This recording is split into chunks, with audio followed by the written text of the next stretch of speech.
എല്ലാവർക്കും എജു with me YouTube ചാനലിൻ്റെ ഏറ്റവും പുതിയ വീഡിയോയിലേക്ക് സ്വാഗതം. ഈ വീഡിയോയിൽ 10ാം ക്ലാസ് കേരള പാഠാവലി സെക്കൻഡ് ടേം എക്സാമുമായി ബന്ധപ്പെട്ട് വളരെ ഇമ്പോർട്ടൻ്റ് ആയിട്ടുള്ള ചോദ്യങ്ങളാണ് ഡിസ്കസ് ചെയ്യുന്നത്. വീഡിയോയിലേക്ക് പോകുന്നതിന് മുമ്പായി ചാനൽ ഇതുവരെയും സബ്സ്ക്രൈബ് ചെയ്യാത്ത കൂട്ടുകാർ സബ്സ്ക്രൈബ് ചെയ്ത് തൊട്ടടുത്തുള്ള ബെല്ലൈക്കൺ കൂടി എനേബിൾ ചെയ്യാൻ ശ്രദ്ധിക്കുക. കൂടാതെ നിങ്ങളുടെ കൂട്ടുകാരിലേക്ക് ഷെയർ ചെയ്യാനും വീഡിയോ ഒന്ന് ലൈക്ക് ചെയ്ത് കാണാനും ശ്രദ്ധിക്കുക. കൂടാതെ ഇനി ഏത് സബ്ജക്റ്റിൻ്റെ വീഡിയോ ആണ് വേണ്ടതെന്ന് കൂടി കമൻറ്റ് ചെയ്യുക. അപ്പോൾ നമുക്ക് നേരെ ചോദ്യങ്ങളിലേക്ക് കടക്കാം. ഒന്നാമത്തെ ചോദ്യം, പാരിൽ എന്നെയെന്ന് ആരറിയാത്തവർ കലിയുടെ വാക്കുകളിൽ പ്രകടമാകുന്നത് എന്ത്? ഉത്തരം അഹങ്കാരം. മനസ്സിൻ്റെ മിഥ്യാധാരണകളും ചാബല്യങ്ങളും കൊണ്ട് ജീവിതം അവൾ ദുരിതപൂർണമാക്കി. മിഥ്യാധാരണ എന്ന പദത്തിൻ്റെ വിഗ്രഹരൂപം ഏത്? ഉത്തരം മിഥ്യയായ ധാരണ. മൂന്നാമത്തെ ചോദ്യം, പൂരിതാപയോടുഷസ്സിൽ മഞ്ഞുതൻ ധാരയാർന്ന പനിനീർ സുമോപമം. ഉഷസ് എന്ന പദത്തിൻ്റെ അർത്ഥം എന്ത്? ഉത്തരം പ്രഭാതം. കാരണവർക്ക് താല്പര്യമുള്ള പോലെ ശവം സംസ്കരിക്കാം. വേണ്ട, എനിക്ക് താല്പര്യമില്ല. വെള്ളായിയപ്പൻ ഇങ്ങനെ പറയാൻ കാരണം? ഉത്തരം കയ്യിൽ പണമില്ലാത്തതുകൊണ്ട്. അടുത്തത് ശരിയായ പദച്ചേരുവ കണ്ടെത്താനാണ്. ഇവിടെ 4 ഓപ്ഷനുകൾ നൽകിയിട്ടുണ്ട്. ഉത്തരം അകലെ ഒരിടത്ത്, അകലെ ഒരിടത്ത്. അടുത്തത് 2 സ്കോർ വീതമുള്ള ചോദ്യങ്ങളാണ്. തെറുകാട്ടി ആശ്രമ വിരുദ്ധവൃത്തി നീ ചെറുപാമ്പ് ചന്ദനമരത്തിനെന്ന പോൽ. ഋതുയോഗം എന്ന പാഠഭാഗത്തിലെ വരികളാണിവ. വരികളിലെ കാവ്യപരമായ 2 സവിശേഷതകൾ കണ്ടെത്തി എഴുതാനാണ് ചോദ്യം. ഈ വരികളിൽ ദ്വിതീയാക്ഷരപ്രാസം, അതോടൊപ്പം തന്നെ 2 വരികളിലും ഒരേ അക്ഷരക്രമം എന്നിവയാണ് ഈ വരികളിലെ കാവ്യപരമായ സവിശേഷതകൾ. അടുത്ത ചോദ്യം, പുഴ കടന്ന് അപ്പുറത്തെ മേടു കയറുവോളം വെള്ളായിയപ്പൻ കരഞ്ഞു. കടൽ തീരത്ത് എന്ന പാഠഭാഗത്തിലെ ചോദ്യമാണ്. വെള്ളായിയപ്പനെ വേദനിപ്പിച്ച 2 ഓർമ്മകൾ കുറിക്കുക. മകനെ അവൻ്റെ കുട്ടിക്കാലത്ത് കുളിപ്പിച്ചത്, കൂടാതെ അച്ഛൻ്റെ മൃതദേഹം കുളിപ്പിച്ച സംഭവം. ഈ 2 കാര്യങ്ങളാണ് വെള്ളായിയപ്പനെ വേദനിപ്പിച്ചത്. അടുത്തത് അർത്ഥവ്യത്യാസം വരാതെ 2 വാക്യങ്ങളാക്കി എഴുതാനാണ്. ഇവിടെ തന്നിരിക്കുന്ന വാക്യം, പുലർച്ചയ്ക്ക് മുമ്പ് ഒരു ദുസ്വപ്നത്തിൽ നിന്ന് ഞെട്ടി ഉണർന്നപ്പോൾ തോന്നിയത് വെറുതെ പുറത്തിറങ്ങി നടക്കാനാണ്. അത് എങ്ങനെ അർത്ഥവ്യത്യാസം വരാതെ 2 വാക്യങ്ങളാക്കാമെന്ന് നോക്കാം. പുലർച്ചയ്ക്ക് മുമ്പ് ഒരു ദുസ്വപ്നത്തിൽ നിന്ന് ഞെട്ടി ഉണർന്നു, കൂടാതെ അടുത്തത് വെറുതെ പുറത്തിറങ്ങി നടക്കാനാണ് അപ്പോൾ തോന്നിയത് എന്നിങ്ങനെ 2 ഭാഗമാക്കി ഇതിനെ മാറ്റാവുന്നതാണ്. അടുത്തത് 4 സ്കോർ വീതമുള്ള ചോദ്യങ്ങളാണ്. 9ാമത്തെ ചോദ്യം, നമുക്കില്ല നാടും നഗരവും കുടയും ചാമരവും, അമിത്ര വീരന്മാരെ അമർക്കും വൻപടയും, ബഹുജനുള്ളതേ നമുക്കൊന്നുള്ളൂ മറ്റും. പ്രലോഭനത്തിലെ വരികളാണിവ. പുഷ്കരൻ ഇങ്ങനെ ചിന്തിക്കാനുള്ള സാഹചര്യം വിലയിരുത്തി കുറിപ്പ് തയ്യാറാക്കാനാണ് ചോദ്യം. കുറച്ച് പോയിന്റുകൾ നോക്കാം. അധികാരങ്ങളും പ്രതാപങ്ങളും ഇല്ലാത്തതിലെ നിരാശ, കൂടാതെ കലിയുടെ പ്രലോഭനത്തിന് അടിമപ്പെടുന്നു, ആരും കാണാൻ വരില്ലെന്നും സൈന്യമില്ലെന്നും പുഷ്കരൻ തുറന്നു പറയുന്നു, പുഷ്കരൻ്റെ മനസ്സിൽ നളനോടുള്ള ചെറിയ അമർഷം എന്നിവയാണ് ഈ വരികളിൽ കാണാൻ സാധിക്കുന്നത്. അടുത്ത ചോദ്യം, അവരുടെ മകന് അന്ന് ഞാൻ എഴുതിയ കത്തുകളാണ് എൻ്റെ ആദ്യത്തെ ചെറുകഥകൾ എന്നും പറയാം. ഞാൻ കഥാകാരനായ കഥ എന്ന പാഠഭാഗത്തിലെ വരികളാണിവ. മറ്റൊരാളുടെ തീവ്രമായ ജീവിതാനുഭവങ്ങളാണോ പൊറ്റക്കാടിനെ കഥാകാരനാക്കിയത്? പാഠസന്ദർഭങ്ങൾ വിലയിരുത്തി നിങ്ങളുടെ അഭിപ്രായം തയ്യാറാക്കുക എന്നാണ് ചോദ്യം. കുറച്ച് പോയിന്റുകൾ നോക്കാം. തീവ്രമായ ജീവിതാനുഭവങ്ങളാണ് എഴുത്തിന് മാറ്റുകൂട്ടുക. വൃദ്ധയായ ഒരു സ്ത്രീയുടെ ദൈന്യത എസ്.കെയെ സ്വാധീനിക്കുന്നു. തൻ്റെ വാഗ്വിലാസങ്ങൾ പകർന്ന് കത്തിന് കൊഴുപ്പ് കൂട്ടുന്നു. തൻ്റെ എഴുത്തിന് ഫലം കണ്ടത് കൂടുതൽ എഴുതാനുള്ള പ്രേരണയാകുന്നു.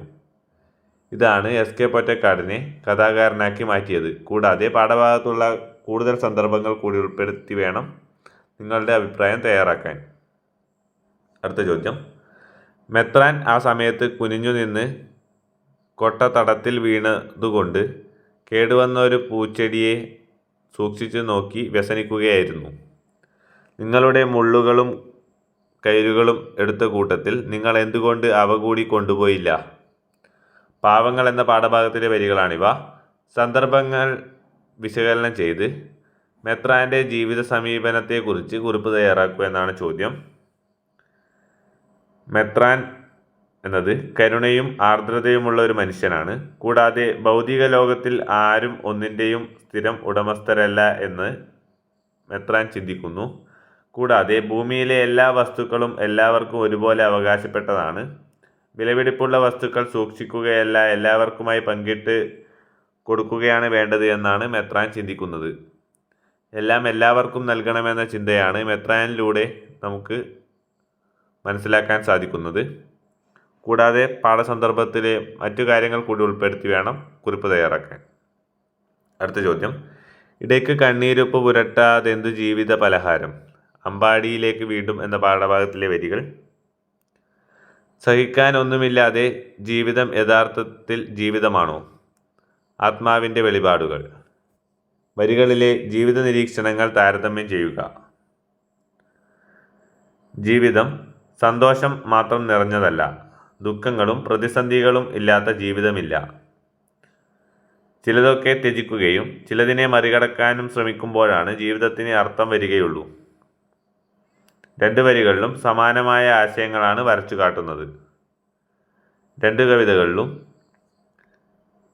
ജീവിതത്തിൽ എന്നും സന്തോഷം മാത്രമല്ല നിലനിൽക്കുകയുള്ളൂ എന്നാണ് പറയുന്നത്.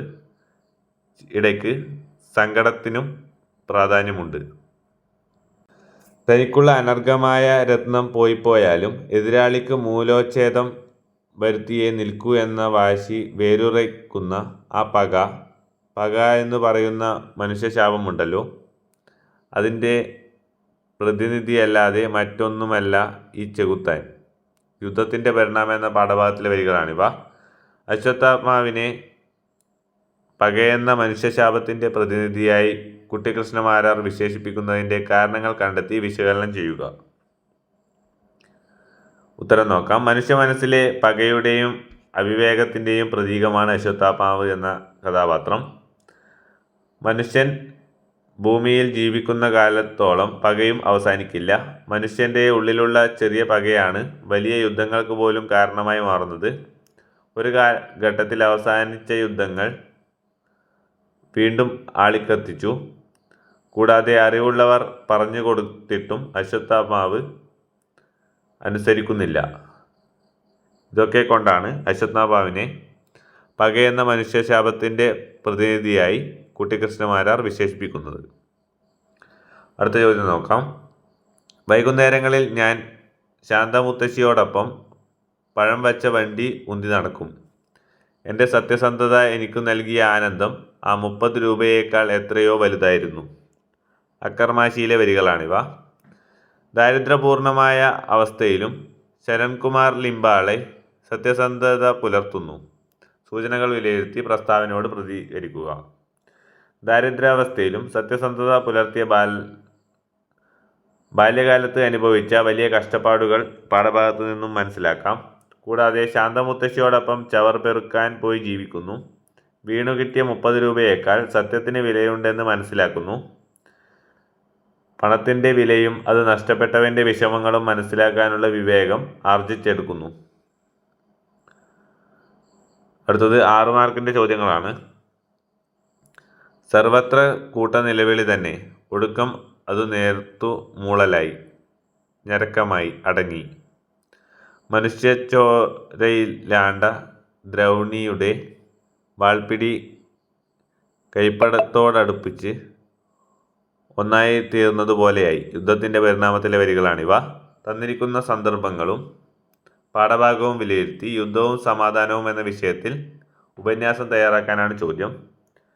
ഉപന്യാസം തയ്യാറാക്കുമ്പോൾ തലക്കെട്ടായി യുദ്ധവും സമാധാനവും എന്ന് നൽകാവുന്നതാണ്. കൂടാതെ യുദ്ധം ഒന്നിനും പരിഹാരമല്ല, യുദ്ധത്തിൽ വിജയപരാജയങ്ങളില്ല, സ്ത്രീകളെയും കുട്ടികളെയുമാണ് യുദ്ധം ഏറ്റവും കൂടുതൽ ബാധിക്കുക. ദ്രൗണിയുടെ നരഹത്യ, വിജയത്തിന് ഒരു ദിവസത്തെ സാവകാശം പോലും ലഭിച്ചില്ല. ചോരയിൽ കുതിർന്ന് എരിഞ്ഞടങ്ങി തീർന്ന പാണ്ഡവ പക്ഷം, ലോകത്തിലെ എല്ലാ യുദ്ധങ്ങളുടെയും അവസ്ഥ ഒന്നാണ്. കൂടാതെ നിങ്ങളുടെ സ്വന്തം അഭിപ്രായങ്ങളും ചേർത്ത് വേണം ഉപന്യാസം തയ്യാറാക്കാൻ. അടുത്ത ചോദ്യം, മരക്കാരെ നിങ്ങൾക്ക് ഞാൻ 15 റുപ്പിക കടം വീട്ടാനുണ്ട്. അല്ല, 15 റുപ്പികയും 4 അണയും. എനിക്ക് പിടിക്കില്ല, വെള്ളായപ്പൻ പറഞ്ഞു. കടലാശിൽ എന്താണ് എഴുതി കൊടുക്കുന്നത് ആവോ? വെള്ളായപ്പൻ പൊതിയഴിച്ചു. വെള്ളായപ്പൻ അന്നം നിലത്തേക്കെറിഞ്ഞു. കടൽ തീരത്ത് എന്ന പാഠഭാഗത്തിലെ പല സന്ദർഭങ്ങളാണിവ.